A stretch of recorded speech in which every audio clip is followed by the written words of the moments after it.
Orang Wahabi, mereka menganggap bahwa Al-Quran yang diturunkan, yang dia berupa bahasa, berupa huruf dan berupa suara, itu adalah kalam yang qadim.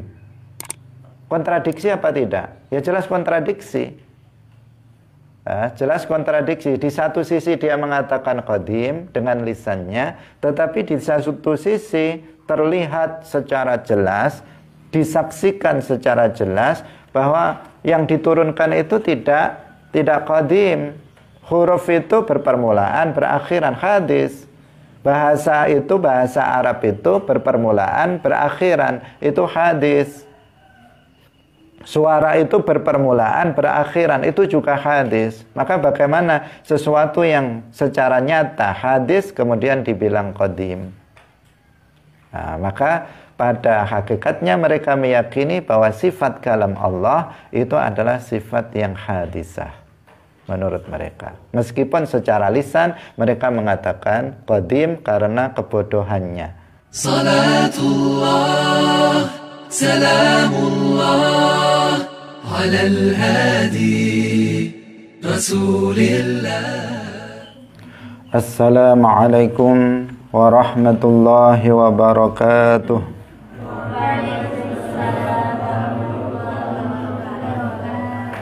Alhamdulillahi rabbil alamin.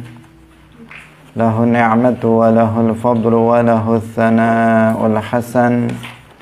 Wassalawatullahil barrir rahim wal malaikatil muqarrabin ala sayyidina wa maulana Muhammadin wa ala alihi wa ashabihi tayyibin tahirin.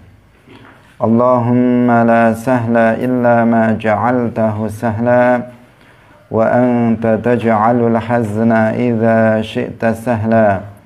Allahumma arzuqna al-ikhlasa fi niyyati wal qawli wal amal. Wa ba'du. Munazzahun 'anil hululi wal jihah walidtisali linfisali wasafah thummal ma'ani sab'atun lirra'i ay ilmuhul muhitu bil asya'i hayatuhu wa qudratul iradah wa kullu syai'in kainun arada wa iyyakum biddihi qad amara fal qasdu ghairul amri fadrahil mira faqad alimta arba'an aqsama fil kainati fahfadhil maqama kalamuhu wa sam'u wal ibsaru fahuwal ilahul fa'ilul mukhtaru wa wajibun ta'liqu dhi sifati hatman wa dauman ma'andal hayati fal ilmu jazman wal kalamu sami ta'allaqa bisairil aqsami wa qudratun iradatun ta'allaqa bil mumkinati kulliha khatuqa wa jazim bi anna sam'ahu wal basara ta'allaqa bi kulli mawjudin yura. Hadirin hadirat kaum muslimin muslimat, pemirsa Madu TV rahimakumullah. Alhamdulillah, puji syukur marilah kita sampaikan kepada Allah Subhanahu wa ta'ala.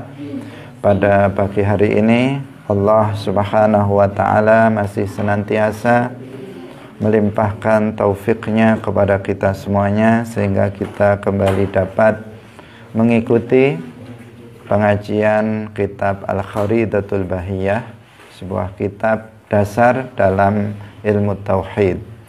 Semoga Allah Subhanahu wa ta'ala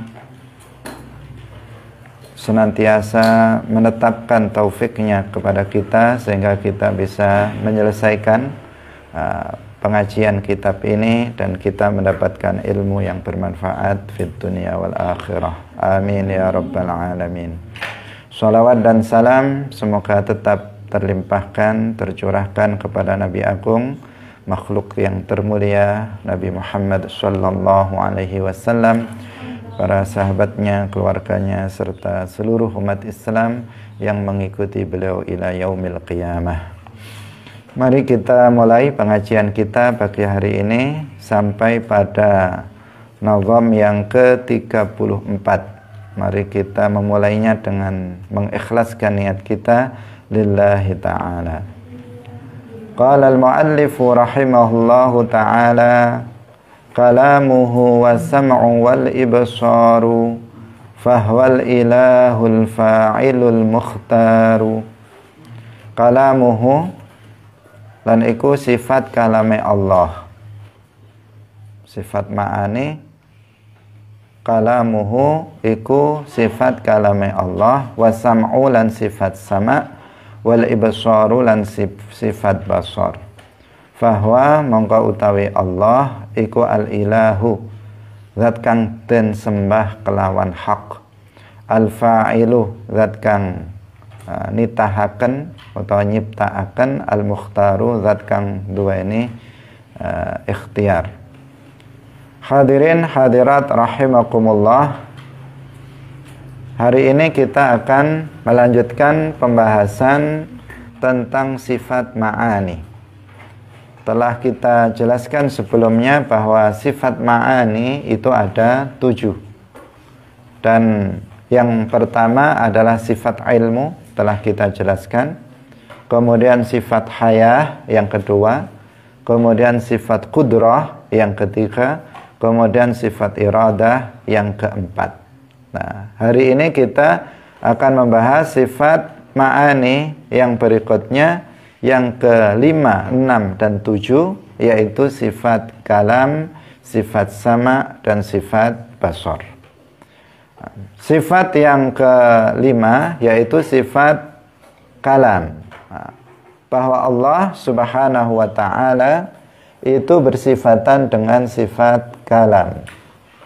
Dan kalam Allah itu berbeda dengan kalam makhluk. Kalamullah azaliyun abadiyun, seperti halnya sifat-sifat Allah lainnya. Seperti halnya sifat ilmu Allah adalah ilmu yang azali, abadi.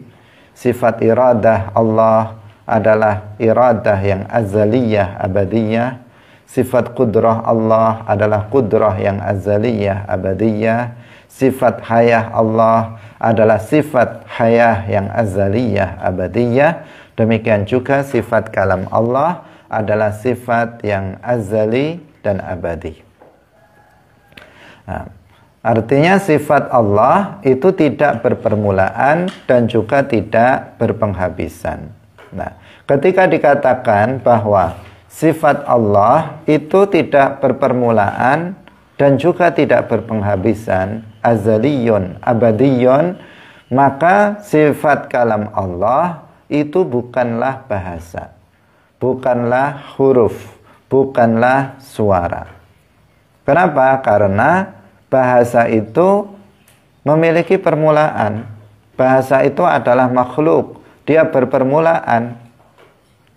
Ketika saya berbicara dengan menggunakan bahasa Indonesia, maka kalam saya berpermulaan. Ketika saya berbicara dengan bahasa Arab, maka kalam saya berpermulaan. Ketika saya menggunakan bahasa Jawa, bahasa Inggris, atau bahasa-bahasa yang lainnya, maka itu pasti berpermulaan.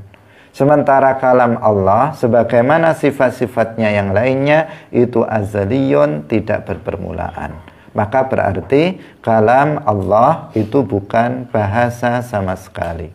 Bukan bahasa Arab, bukan bahasa Ibrani, bukan bahasa Suryani, bukan bahasa Inggris, Jawa, Melayu, Sunda, dan sebagainya. Tetapi sama sekali kalam Allah itu bukan bahasa. Kemudian kalam Allah itu juga bukan huruf. Karena huruf itu juga berpermulaan. Huruf itu berpermulaan. Ketika saya berbicara dengan bahasa Indonesia, maka pakai huruf abjad, A, B, C, D, dan seterusnya. Itu apa? Pakai permulaan. Nah, memiliki permulaan. Demikian juga kalau memakai bahasa Arab, maka yang keluar adalah huruf hijaiyah. Maka itu juga menggunakan, itu juga berpermulaan. Sementara kalam Allah tidak berpermulaan. Kalau misalnya pakai bahasa Jawa, sehingga menggunakan huruf Jawa, menggunakan bahasa Jepang, memakai huruf Jepang dan sebagainya. Kan ada huruf-huruf tersendiri setiap bahasa. Itu apa? Semuanya juga memiliki permulaan. Sementara kalam Allah, sebagaimana sifat-sifatnya yang lain itu azali, tidak berpermulaan, maka kalam Allah pasti bukan berupa huruf, karena huruf itu berpermulaan. Nah, kalam Allah juga bukan berupa suara, karena suara juga berpermulaan. Seperti saya berbicara dengan suara, maka berpermulaan. Tadi tidak berbicara, sekarang berbicara, berhenti, kemudian mulai lagi, berhenti, kemudian mulai lagi, dan begitu seterusnya. Itu kalam makhluk berpermulaan. Itu namanya kalam yang hadis. Sementara kalam Allah, sebagaimana sifat-sifatnya yang lainnya itu azaliyun, maka kalam Allah itu bukan apa? Bukan suara, bukan suara sama sekali. Hadirin hadirat rahimakumullah. Inilah akidah ahli sunnah wal jamaah, bahwa kalam Allah itu bukan bahasa, bukan huruf, bukan suara. Dan kita meyakini Allah itu bersifatan dengan sifat kalam. Nah, dalam masalah ini ada 3 golongan yang berbeda. Ada 3 golongan yang berbeda. Yang pertama ahlus sunnah wal jamaah yang sudah kita jelaskan tadi. Kemudian yang kedua ada golongan namanya Mu'tazilah. Golongan Mu'tazilah. Nah, orang Mu'tazilah mereka menafikan sifat kalam Allah. Mereka mengatakan Allah itu tidak bersifatan dengan sifat kalam. Bahkan mereka juga mengatakan bahwa Allah itu tidak bersifatan dengan sifat sama sekali. Sehingga kelompok Mu'tazilah ini sering disebut sebagai kelompok Mu'attilah. Nah, sering dikenal dengan sebutan kelompok Mu'attilah, yaitu kelompok yang menafikan sifat Allah. Mereka mengatakan Allah nggak punya sifat. Ini kelompok Mu'tazilah. Sehingga mereka juga mengatakan Allah itu tidak memiliki sifat kalam. Menurut mereka, ketika Nabi Musa alaihissalam diperdengarkan kalam Allah, maka menurut mereka Allah itu menciptakan kalam pada pohon. Kemudian Nabi Musa itu mendengar kalam yang ada pada pohon itu, bukan mendengar kalam yang merupakan sifat Allah, karena mereka tidak meyakini bahwa Allah itu memiliki sifat kalam. Kemudian kelompok yang ketiga adalah kelompok musyabbihah, yang hari ini diwakili oleh kelompok Wahabi. Kelompok musyabbihah adalah kelompok yang mereka menyerupakan Allah dengan makhluknya. Di antara keyakinannya mereka mensifati Allah dengan sifat-sifat yang hadisah. Mereka mensifati Allah dengan sifat-sifat yang baru, yang berpermulaan, yang berubah-ubah. Itu yang mereka lakukan. Dalam masalah sifat kalam Allah, mereka mengatakan bahwa kalam Allah itu berupa bahasa, berupa huruf, dan berupa suara. Bahkan salah satu tokoh Wahabi itu mengatakan bahwa Al-Quran yang diturunkan yang berupa bahasa, huruf, dan suara, apabila dibaca, jangankan hurufnya, kata mereka, sampai covernya saja itu azali, kata mereka. Artinya apa? Nah, ini sesuatu yang berbeda nanti yang akan kita jelaskan. Mereka menyebutnya sampai itu adalah azali. Nah, tetapi di sisi lain artinya apa? Itu sesuatu yang kontradiksi. Di satu sisi mereka mengatakan azali, tetapi di sisi lain atau qadim, tetapi di sisi lain itu berupa bahasa, berupa huruf, berupa suara yang secara zahir itu adalah hadis. Itu adalah hadis. Ini kontradiksi yang ada pada diri mereka, yang mereka mengatakan bahwa itu adalah hakikat, bahwa apa yang diturunkan itu adalah hakikat dari kalam Allah. Dia berupa bahasa, huruf dan suara yang nyata-nyata itu berpermulaan. Yang nyata-nyata itu adalah hadis, dianggap sebagai sifat kalam Allah. Nah, bisa dipahami? Jadi orang Wahabi mereka menganggap bahwa Al-Quran yang diturunkan, yang dia berupa bahasa, berupa huruf dan berupa suara, itu adalah kalam yang qadim. Kontradiksi apa tidak? Ya jelas kontradiksi. Jelas kontradiksi. Di satu sisi dia mengatakan qadim dengan lisannya, tetapi di satu sisi terlihat secara jelas, disaksikan secara jelas bahwa yang diturunkan itu tidak qadim. Huruf itu berpermulaan, berakhiran hadis. Bahasa itu, bahasa Arab itu berpermulaan, berakhiran itu hadis. Suara itu berpermulaan, berakhiran itu juga hadis. Maka bagaimana sesuatu yang secara nyata hadis kemudian dibilang qadim? Nah, maka pada hakikatnya mereka meyakini bahwa sifat kalam Allah itu adalah sifat yang hadisah menurut mereka. Meskipun secara lisan mereka mengatakan qadim karena kebodohannya. Nah, sesuatu kebodohan kenapa dikatakan seperti itu? Karena sesuatu yang sudah nampak, bahkan tertulis cetakannya tahun 2005 misalnya, 2015, tetapi kemudian dia katakan itu qadim. Nah, kan tidak bisa dicerna oleh akal kita. Lalu bagaimana Ahlus Sunnah wal Jamaah memandang tentang Al-Quran yang diturunkan, yang berupa bahasa, huruf dan suara? Ahlus Sunnah wal Jamaah mengatakan itu kalam Allah, tetapi bukan sifat kalam Allah. Itu adalah kalam Allah juga, tetapi dia bukan sifat dari kalam Allah, atau bukan sifat kalam Allah.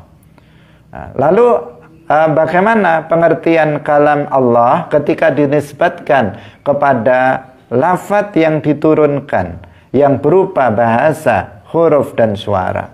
Sebagian berupa bahasa Arab seperti Al-Quran, Zabur menurut sebagian ulama. Kemudian ada yang berbahasa Ibrani seperti Taurat. Ada yang berbahasa Suryani seperti Injil. Bagaimana dengan lafaz-lafaz yang diturunkan itu, yang dia berupa bahasa, huruf dan suara? Tadi kita katakan menurut Ahlus Sunnah wal Jamaah itu juga kalam Allah, tetapi bukan sifat kalam Allah. Lalu apa maknanya? Maknanya adalah bahwa lafaz-lafaz itu adalah ibaratun an kalamillah. Dia adalah ungkapan yang menunjukkan kalam Allah. Ungkapan yang menunjukkan sifat kalam Allah subhanahu wa ta'ala. Karena dia adalah ungkapan dari sifat kalam Allah, dan karena dia bukan karangan manusia, dia bukan karangan Nabi Muhammad, dia bukan karangan Jibril, maka yang diturunkan, lafaz yang diturunkan itu tetap disebut sebagai kalamullah, tetap disebut sebagai kalam Allah. Hadirin hadirat yang dirahmati oleh Allah subhanahu wa ta'ala, sehingga dapat dijelaskan secara ringkas bahwa kalamullah itu memiliki lahu itlaqani, memiliki dua penyebutan. Ketika disebut kalamullah, maka memiliki dua penyebutan. Yang pertama adalah al-kalam az-zati. Al-kalam az-zati artinya sifat kalam, kalam yang merupakan sifat zat bagi Allah Subhanahu wa ta'ala. Sifatul zat bagi Allah Subhanahu wa ta'ala. Itu yang dimaksud al-kalamu az-zati. Al-kalamu az-zati, sifat kalam yang merupakan sifat zat bagi Allah Subhanahu wa ta'ala, maka dia qadimun, azaliyun, abadiyun, bukan bahasa, bukan huruf, bukan suara. Sedangkan yang kedua, penyebutan kalamullah yang kedua juga diperuntukkan untuk al-lafzu al-munazzalu, lafaz yang diturunkan. Lafaz yang diturunkan, yang sebagian berupa bahasa Arab, ada yang bahasa Ibrani, ada yang berupa bahasa Suryani, dan lain-lain. Yang berupa huruf-huruf, yang berupa suara, yang itu adalah merupakan ibarah. Ibarah ungkapan dari sifat kalam Allah, yang mengungkapkan sifat kalam Allah. Mengungkapkan itu apa? Mengungkapkan itu yang menunjukkan sifat kalam Allah Subhanahu wa ta'ala. Dia bukan sifat kalam Allah, tetapi dia yang menunjukkan sifat kalam Allah. Karena dia ibarah dari kalam Allah dan bukan buatan Nabi Muhammad, bukan buatan Nabi Musa, bukan buatan Nabi Isa, bukan buatan Nabi Dawud dan nabi-nabi yang lainnya, juga bukan buatan malaikat Jibril, maka dia disebut kalamullah, tetap disebut kalamullah. Karena dalam bahasa kita keseharian, ibarah dari sesuatu itu boleh disebut dengan sesuatu itu. Ibarah dari sesuatu, maka kita boleh menyebutnya dengan nama sesuatu tersebut. Misalnya kita boleh mengatakan ini adalah al-qubbatul khadra. Boleh kita mengatakan ini adalah al-qubbatul khadra. Ini adalah kubbah hijau yang ada di Madinah. Boleh kita mengatakan begitu. Tetapi apakah ini betul-betul kubbah al-khadra? Bukan. Ini hanya gambar, foto atau gambar yang menunjukkan kubbah khadra yang ada di Masjid Nabawi di Al-Madinah Al-Munawwarah. Bukan hakikatnya ini. Tetapi kita boleh mengatakan ini adalah al-qubbatul khadra. Hadirin hadirat rahimakumullah. Jika ada misalnya foto misalnya Pak Presiden misalnya, kita katakan ini adalah Pak Jokowi dan ini adalah Bapak Kiai Haji Ma'ruf Amin sebagai wakilnya. Kita tunjuk fotonya, tetapi kita tidak mengatakan ini gambarnya, ini fotonya. Langsung kita sebut ini adalah Bapak Jokowi, ini adalah Bapak Kiai Haji Ma'ruf Amin. Boleh kita menyebut begitu. Padahal dia bukan hakikat dari Pak Presiden atau Wakil Presiden, tetapi dia adalah ibarah dari keduanya. Karena dia adalah ibarahnya, maka kita boleh menyebutnya dengan yang diibarahi tersebut. Hadirin hadirat rahimakumullah. Kalau kita tulis lafzul jalalah, misalnya lafzul jalalah, di sini ada lafzul jalalah, may yuridillahu bihi khairan yufaqihu fiddin. Ada lafzul jalalah Allah. Maka boleh kita mengatakan ini adalah Allah. Bukan dengan makna bahwa itu hakikat Allah, bahwa kita kalau setiap hari yang kita sembah itu alif lam lam ha, bukan seperti itu. Tetapi ketika kita mengatakan ini adalah Allah, itu tidak salah, karena yang dimaksud ini adalah ibarah dari zat yang maha suci, pencipta alam semesta, yang tidak serupa dengan alam semesta ini. Bisa dipahami? Ketika kita menyebut misalnya di papan tulis, kita tulis api, kita mengatakan ini adalah api. atau ada gambar api, kemudian kita menyebut ini adalah api, maka itu dalam bahasa itu sesuatu yang benar dengan maksud bahwa dia adalah ibarah dari api yang memiliki sifat membakar dan seterusnya. Demikian juga Al-Quran. Al-Quran yang kita baca yang berupa lafaz itu, dia berupa bahasa Arab, terdiri dari susunan huruf-huruf hijaiyah. Jika kita baca maka akan terdengar suara, maka kita katakan itu adalah kalamullah. Dengan pengertian apa? Bahwa ini adalah lafaz yang menjadi ibarah dari sifat kalam Allah. Ini adalah ibarah, sesuatu yang mengungkapkan sifat kalam Allah yang bukan bahasa, bukan huruf, dan bukan suara.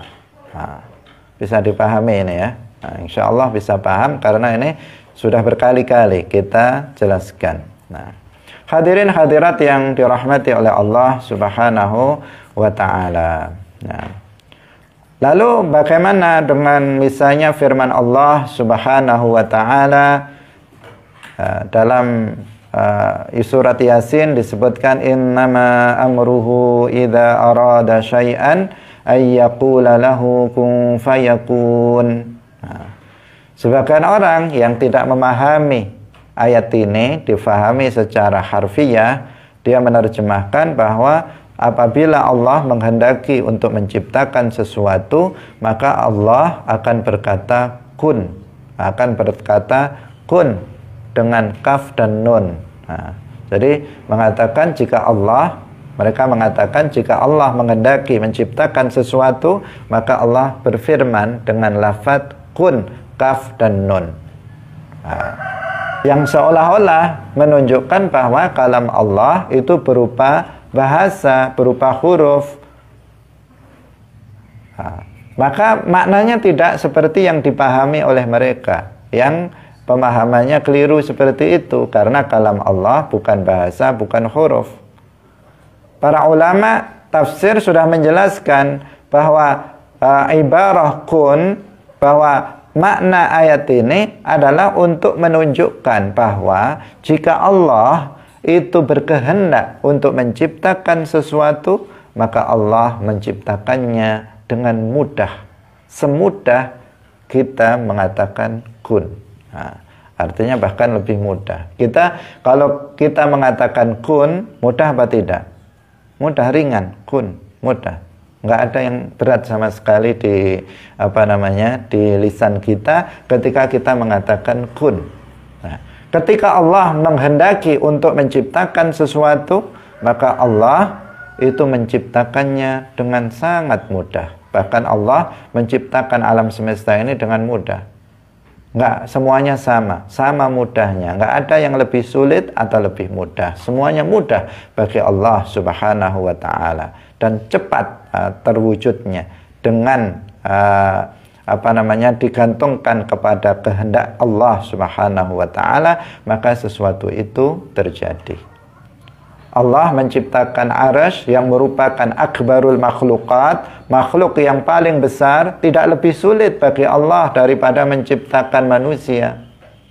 Allah menciptakan semut, atau misalnya yang lebih kecil dari semut, tengu misalnya, entah apa bahasa Indonesianya, itu tidak lebih sulit bagi Allah daripada menciptakan manusia yang besar. Semuanya mudah bagi Allah Subhanahu wa ta'ala. Ini yang dimaksud bahwa jika Allah menghendaki untuk menciptakan sesuatu, maka ayyaqula lahu kun fayakun, maka Allah menciptakannya dengan mudah dan mewujudkannya dengan cepat. Nah, itu maknanya. Bukan artinya bahwa Allah Subhanahu wa ta'ala ketika menciptakan sesuatu maka Allah itu berkata dengan lafaz kun, kaf dan nun. Tidak. Karena jika dikatakan seperti itu, jika dikatakan setiap kali Allah menciptakan makhluknya itu mengatakan kun dengan huruf kaf dan nun, maka niscaya tidak ada pekerjaan lain bagi Allah kecuali mengatakan kun. Kenapa? Karena dalam setiap detik seperti ini, berapa miliar atau triliun makhluk yang tercipta.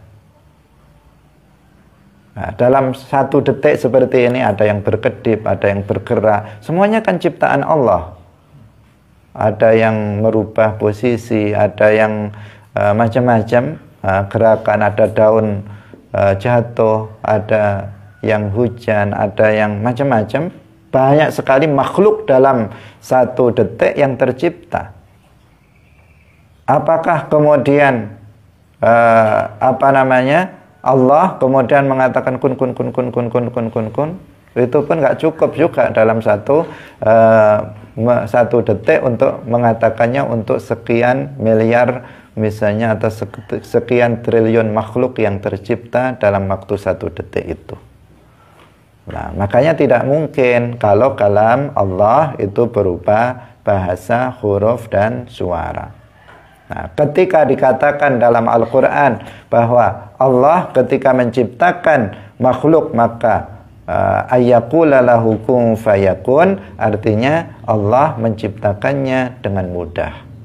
Tidak ada sesuatu pun yang bisa menghalangi terciptanya sesuatu itu jika Allah berkehendak untuk menciptakannya. Semudah kita mengucapkan kata kun. Hadirin hadirat yang dirahmati oleh Allah Subhanahu wa ta'ala. Nah, saya kira ini sudah jelas. Dalam Al-Quran sudah dijelaskan bahwa Allah bersifatan dengan sifat kalam. Wa kallamallahu Musa taklima. Artinya apa? Wa kallamallahu Musa taklima. Artinya Allah telah memperdengarkan kalamnya. Wa kallamallahu Musa, artinya Allah benar-benar telah memperdengarkan kalamnya yang azali abadi kepada Nabi Musa alaihi salam. Wa kallamallahu Musa taklima.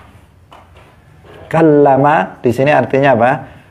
Telah memperdengarkan kalamnya. Kallamallahu Musa taklima, artinya Allah telah benar-benar memperdengarkan kalamnya kepada Nabi Musa. Kalam yang dimaksud adalah kalam yang azali abadi.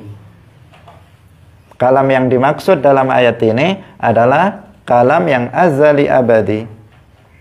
Bukan sifat kalam, bukan ibarah dari kalam Allah, tetapi yang diperdengarkan adalah sifat kalam Allah Subhanahu wa ta'ala.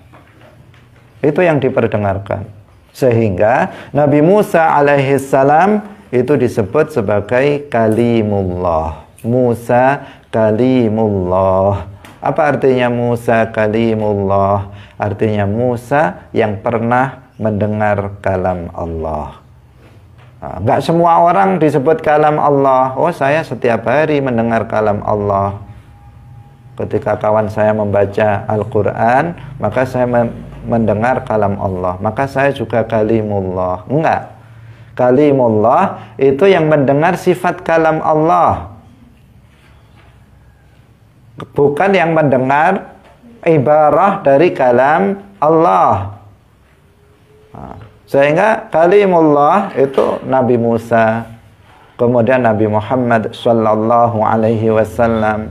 Ketika Mi'raj, Rasulullah juga diperdengarkan kalam Allah. Ketika Mi'raj, Rasulullah mendengar kalam Allah ketika Nabi Muhammad berada di atas langit ketujuh. Tapi tidak menunjukkan Allah berada di atas langit ketujuh. Sebagaimana Nabi Musa alaihi salam mendengar kalam Allah, beliau ada di bumi. Nabi Musa ada di bumi. Nabi Musa yang di bumi, Allah ada tanpa tempat.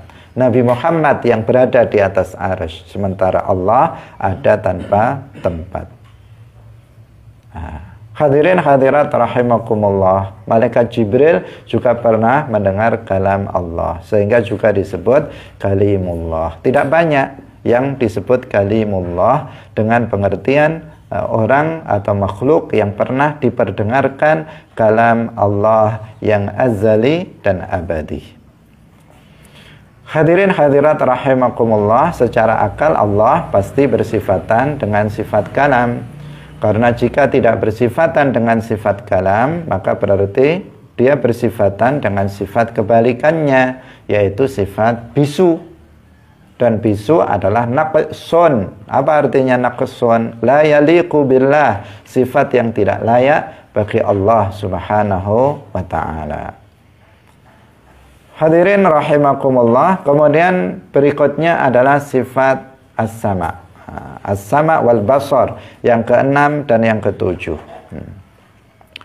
Berarti yang keenam dan yang ketujuh ya, penjelasan tentang sifat ma'ani yang terakhir. Karena sifat ma'ani itu ada 7. Sifat sama artinya Allah Subhanahu wa ta'ala itu bersifatan dengan sifat mendengar. Sama itu mendengar. Pendengaran Allah itu azaliyun abadiyun, berbeda dengan pendengaran kita. Pokoknya dari kemarin kita katakan semua sifat Allah itu azaliyatun abadiyatun. Maka setiap kita menyebut sifat dari Allah, maka kita katakan bahwa sifat itu adalah sifat yang azali abadi. Azali itu artinya tidak berpermulaan, kemudian abadi itu artinya tidak berpenghabisan. Azali itu bukan zaman. Azali itu bukan zaman. Karena sebagian orang itu ada yang belum paham, sehingga dia mengatakan sejak zaman azali. Dia mengatakan sejak zaman azali. Seolah-olah azali itu zaman, padahal azali itu bukan zaman. Karena zaman itu sendiri dia berpermulaan, sementara azali itu wujud tanpa permulaan. Sehingga tidak dikatakan zaman azali. Orang-orang yang menyebut zaman azali ini salah kaprah ya. Ini sesuatu yang salah, tetapi sudah kaprah, tertulis dalam buku-buku, sering disebut dengan istilah zaman azali. Menggambarkan seakan-akan azali itu berupa zaman yang kemudian padahal zaman itu dia memiliki permulaan. Padahal Allah itu la yajri alaihi zaman. Allah itu tidak berlaku baginya zaman. Tidak dikatakan Allah dahulu, Allah sekarang, atau Allah yang akan datang. Allah azali itu artinya bukan Allah ada pada zaman azali, tetapi artinya Allah itu adanya tanpa permulaan. Itu maknanya. Agar tidak keliru. Karena keliru dalam pengistilahan nanti akan menimbulkan pemahaman yang keliru juga, sehingga nanti akan beranggapan Allah itu berlaku zaman baginya, padahal zaman itu adalah makhluk ciptaan Allah. Dengan adanya alam semesta ini, Allah menciptakan alam semesta ini, maka berjalanlah zaman. Maka itu tidak dinisbatkan kepada Allah Subhanahu wa ta'ala. Nah, karena sifat sama Allah, sifat mendengar Allah itu azaliyun abadiyun, maka mendengarnya Allah itu tidak menggunakan alat, karena alat itu hadis. Mendengarnya Allah itu tidak menggunakan telinga, tidak menggunakan gendang telinga, atau menggunakan alat-alat yang lainnya. Kita pada umumnya mendengar dengan menggunakan telinga kita. Ada orang yang telinganya ada tetapi nggak berfungsi, sehingga dia pakai alat penyambung. Di sini ada alatnya, dimasukkan ke telinga biar bisa mendengar. Itu apa? Makhluk manusia mendengar dengan alat, mendengar dengan telinga. Sementara Allah Subhanahu wa ta'ala mendengar tanpa menggunakan alat. Allah mendengar, menurut sebagian ulama, Allah itu mendengar segala suara. Kullal masmu'at, semua yang bisa didengar, yang berupa suara, itu Allah mendengarnya. Apakah itu yang menurut kita suara itu lirih? Menurut kita suaranya lirih sekali, dia hanya berbisik-bisik, Allah mendengarnya. Menurut kita suara itu jauh sehingga kita nggak bisa mendengarnya dengan baik. Maka Allah Subhanahu wa ta'ala itu mendengarnya. Nah, Allah mendengar semua suara, baik yang menurut kita itu keras maupun yang menurut kita lirih, baik yang menurut kita itu jauh atau menurut kita itu dekat, Allah mendengarnya. Itu kan menurut kita, bagi Allah Subhanahu wa ta'ala itu tidak ada bedanya. Artinya Allah mendengar seluruhnya. Mendengar apa? Jami' al-masmu'at menurut sebagian ulama. Nah, sebagian ulama yang lain mengatakan bahwa Allah itu mendengar semuanya, baik dia berupa suara atau yang bukan berupa suara. Segala sesuatu Allah itu mendengarnya, meskipun itu bukan berupa suara. Tembok bukan berupa suara, Allah mendengarnya. Batu bukan berupa suara, Allah mendengarnya. Menurut sebagian ulama. Jadi ada yang sebagian ulama mengatakan bahwa Allah mendengar semua suara. Sebagian ulama mengatakan Allah mendengar semua, segala sesuatu, baik itu berupa suara atau bukan berupa suara, Allah Subhanahu wa ta'ala juga mendengarnya. Nah, ini perbedaan pendapat dari para ulama yang keduanya sama-sama dari kalangan Ahlus Sunnati wal Jamaah. Nah, hadirin hadirat yang dirahmati oleh Allah Subhanahu wa ta'ala. Kemudian al-basar, Allah Subhanahu wa ta'ala bersifatan dengan sifat basar, artinya melihat, yang azali dan abadi. Seperti halnya sifat-sifat yang lain, sifat basar Allah itu juga azaliyun, abadiyun, tidak berpermulaan dan juga tidak berpenghabisan. Penglihatannya Allah berbeda dengan penglihatan makhluk, tidak sama dengan penglihatan makhluk. Penglihatan kita itu membutuhkan kepada mata, membutuhkan kepada cahaya. Nah, kalau kita punya mata tapi nggak ada cahaya, lampunya mati, misalnya di malam hari lampunya mati, maka kita nggak bisa melihat. Ada orang berdiri di depan kita, kita nggak bisa melihatnya. Itu kan kenapa? Karena kita melihat membutuhkan cahaya. Ada sebagian orang punya mata, cahaya terang, tetapi nggak bisa melihat dia.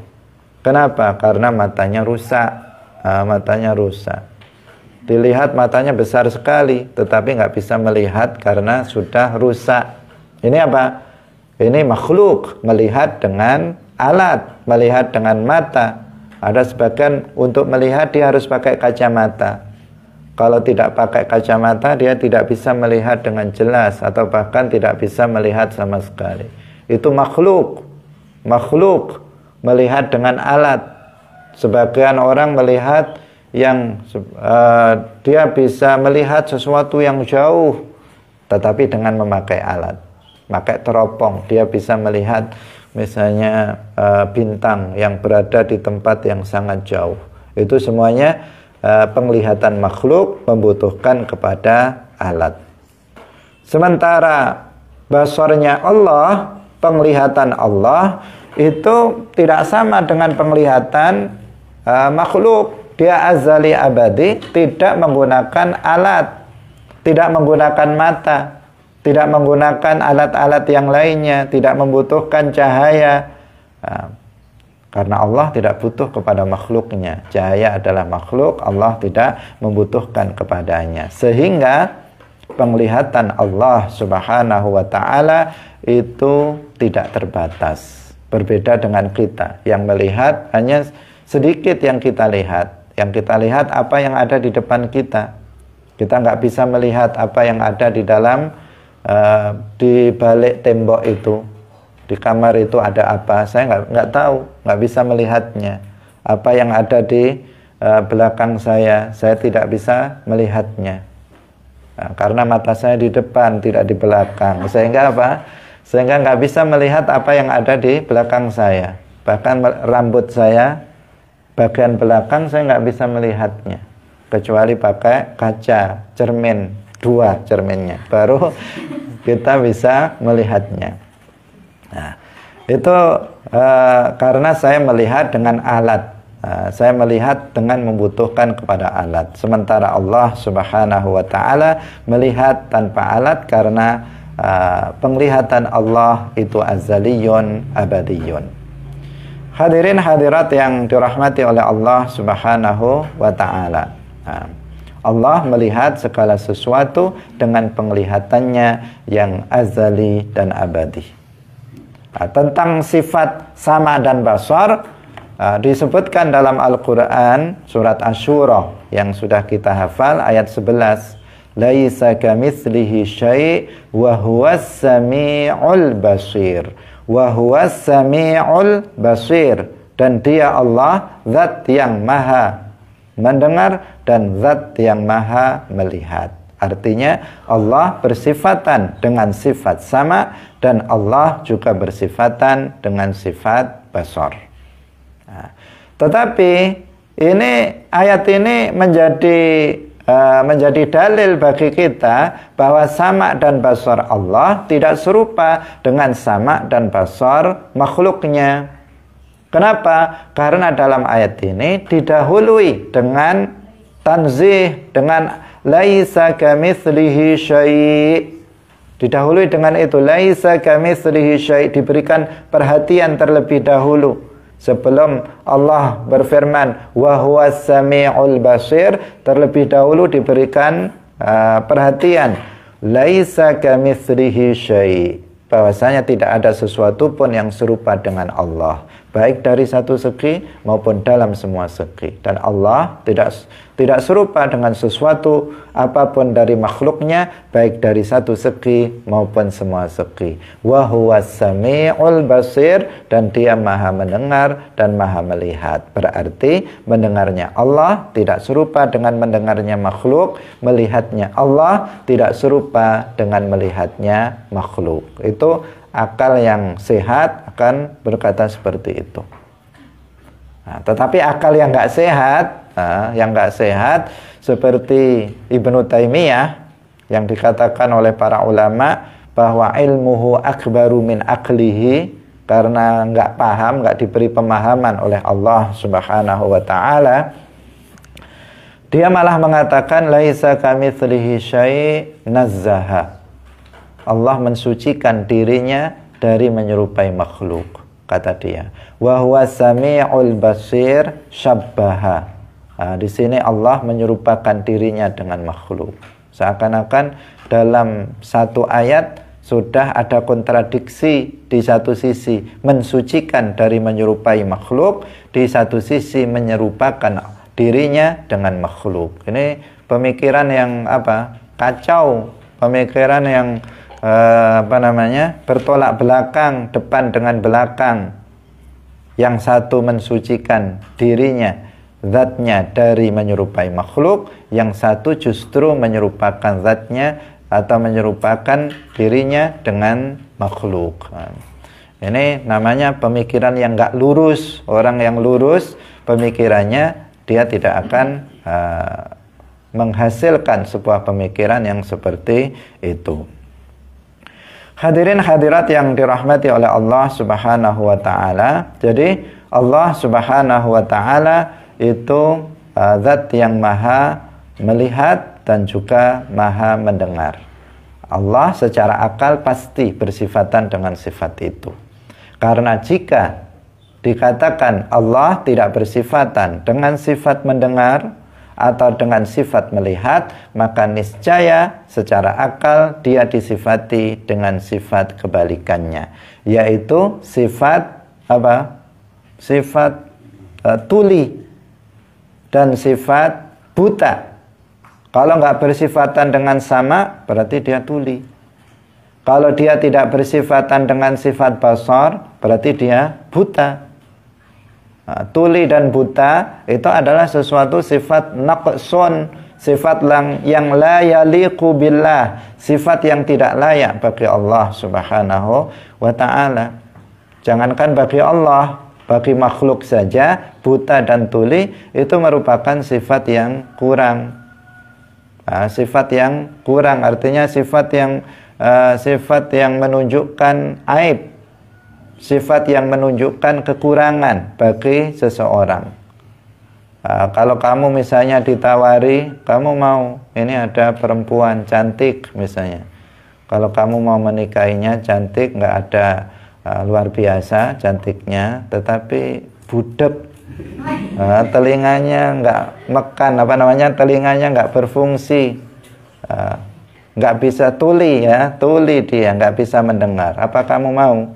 Pikir-pikir, nanti gimana ya kalau jadi istri saya panggil-panggil nggak dengar, repot saya. Akhirnya apa? Ini kan jadi nakes, sesuatu yang aib. Cantik kalau tuli ya gimana, untuk apa, merepotkan saja. Akhirnya nggak jadi. Itu namanya apa?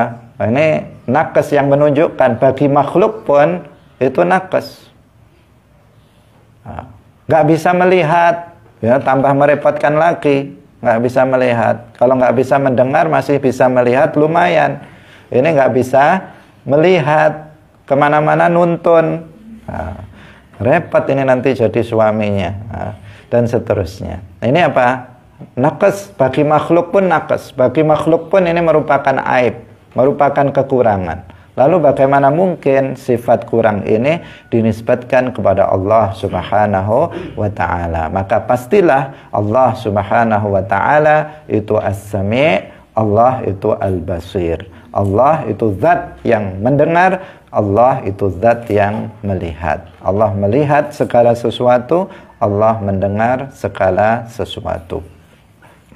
Hadirin hadirat rahimakumullah. Nah, ini 7 sifat ma'ani. 7 sifat ma'ani. Nah, kita sudah sebutkan. Yang pertama adalah sifat ilmu.